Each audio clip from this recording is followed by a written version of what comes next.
Hello TikTok. Very quick one today. See if I can keep it under 5 minutes. Bet I can't. Got a lead come in. Can I rub down and re-varnish some furniture? Yep, no problem. Come and have a look at it. This is after I've done 3 coats, by the way. That's still drying. That's had 4 coats. All the rest has had 3 coats. Now you can see this area. That's got some black water damage. That's been sanded down. But I did stipulate in my original quote I wouldn't be stripping all the original varnish back to bare wood. It would just be sanded down. So it was clear like the black marks are not going to come out. And here's the table. Again, that little spot there, that's had 4 coats. The rest looking alright. So you can't really truly see it in these videos. You can't appreciate, again, extra coat on that little spot there and that little spot there, and extra coat on that spot there. Well, there's some areas that needed buffing. I think they'd had some more wear and tear to them.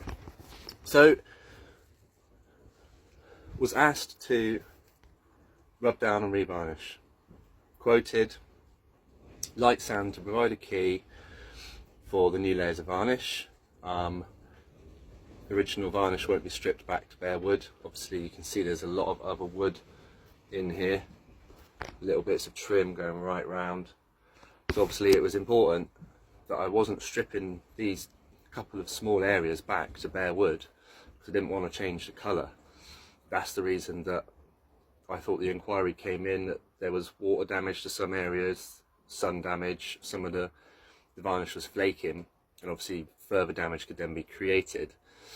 And it was, I thought, important to not change the colour at all, because then it wouldn't match the rest. Right, you can see this is not possible to resand this area. That's impossible without taking it apart, redoing it in a workshop, which is basically you might as well redo the whole thing. So I quoted light rub down, just to provide a key for the new layer of varnish I'm going to put on, and 2 layers of clear satin. And that's exactly what I did. Came in, dust extraction, sanded down 3 doors, 2 bits of worktop, which are kind of, they're like a table worktop, they hinge up as well, and table itself. Sanded those areas, dust extraction, no dust created, and then 2 layers of trade quality satin varnish done. Customer's not happy because there were light patches that didn't match the orangey original colour. Now the light patches were already there. I haven't changed the colour, but obviously in giving it a sand down, some areas of varnish have been sanded off. So the light patches might have been made, they might have been made look like bigger or lighter because obviously I've sanded them. But at no point was there any discussion about changing the colour, doing little spots of extra coats in particular areas to try and blend them in, or colour correction. And I thought it was clear in my written quote that I was doing clear varnish. Now obviously that's not going to change the colour, and I made it also very clear that I wasn't stripping off all the original varnish. So again, the only way that you're going to really change the colour will be strip it right back to bare wood and do the whole lot all together. I also wrote down in the quote that the areas that I'm varnishing might look slightly different than the original areas, because obviously I can't guarantee that the finish and everything's going to look the same, because the other areas haven't been sanded with the same treatment that I've given them. Customer's not happy because it looks patchy. Came back, met up, and agreed I'll redo the job. I'm not charging any extra for that. Redo the job, but this time with a coloured varnish. I've got a light shade that I've used previously. It's a kind of golden orangey colour that I think is quite a generic colour for this sort of thing.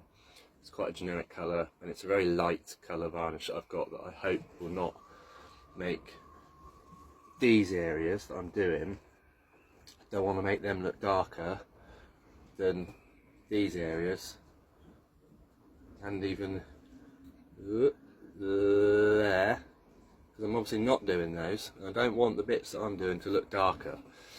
If anything, that's why I went for the original quote of clear varnish, so I wasn't affecting the colour in any way. So I'm redoing the job with a light varnish. Now to me, it does look better, but that's not what I originally priced. I'm happy to do it because the customer wasn't happy, and that's the important thing, is that I provide a service, and at the end of the day, if the customer's not happy, then they shouldn't be expected to pay. But now this is the issue. What if the customer's not happy after this? What if we get into a debate about colour correction? You know, one person's opinion of what's been done is possibly different than another person's opinion, and also one person's opinion of the colour or the quality is different than anyone else's. We've all got our own set of eyes, and we've all got our own minds. So for one person to say, yeah, it does look nice, and another person to say it doesn't look nice, I can't control that. That's not a on-off, that's not a black and white, that's a shade of grey, and that's definitely not what I priced for. If it had been discussed properly about colour correction and lighter areas blending in with other areas, I would have priced the job differently. I would have needed to do multiple visits with samples, with the customer then visiting as well, to then proceed, but also I would have had to price for potentially 4 or 5 coats where some areas need more than others, which is now what I've done. I did 2 coats originally. I've now just done another full coat and some touch-up spots, and now I'll do another full coat now. I'm just waiting for it to dry now, that's why I'm doing this TikTok. But what would you do after you've done those 4 and in some areas 5 coats? If the customer still wasn't happy, what would you do? That's my concern. And I'm just being open and honest with it. This is not how I priced the job. I've taken twice the amount of time to do this job now. I think the gross amount that I'm working on, I've calculated it yesterday, is going to be something around £10 an hour, which really, you know, when you consider that my business is running at about £60 to £70 a day, just in overhead costs, insurance, van costs and all the rest of it, obviously working at £10 an hour gross it's not possible. You know, the gross amount that I'm charging is 3 times that, because otherwise the business doesn't sustain itself. The business doesn't have money in its pocket to repair things when they break, to reinvest, and it also doesn't have enough to pay salaries. So I'm going to carry on, I'm going to persevere. I hope the customer's happy when I finish this last coat, which I'll be doing in a minute. The proof will be in the pudding. Tomorrow it'll be dry, it will have had 24 hours, and we can see what it really looks like. I'm just concerned that it's down to a matter of opinion, and this is clearly not what I quoted for, because I quoted for clear varnish. I didn't quote for anything to do with changing the colour.